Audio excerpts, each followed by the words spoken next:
Why is east an important direction in the Bible?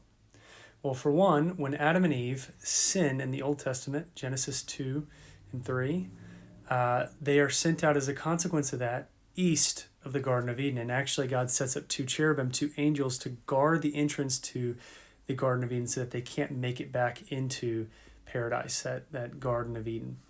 Also, when their son Cain kills Abel, as a consequence, he's sent out east, further east to the land of Nod. We also see that Lot, when he's traveling away from Abraham, God's appointed and chosen representative at that time, he's moving east towards Sodom and Gomorrah, a wicked and evil land. Also, when Ezekiel has a vision of the temple of God, he sees the presence of God, the glory of the Lord, leaving the temple from the east gate. It's also significant that the temple in Jerusalem actually itself faced east. So from all of these, you can see that east in the Bible represents moving further away from the presence of God, being cast out from the presence of God.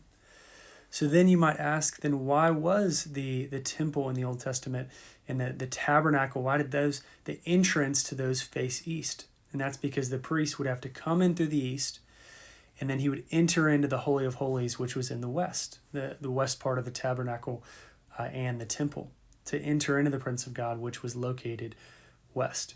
And ultimately that pointed forward to the New Testament, where Jesus is born in Bethlehem, and Magi come from the east, symbolizing people from pagan nations coming to benefit from the work of Christ. Also, Jesus, in his life, death, and resurrection, he was actually crucified in Golgotha, situated west of Jerusalem, the city of God, symbolizing that through his death, actually the Holy of Holies, that veil was torn, and that he was bringing us back west. He was bringing us back into the presence of God so we could have fellowship with God again. So all that to say, the direction east in the Bible has significance, meaning east going away from the presence of God, going west back into the presence of God, and we have that through Jesus.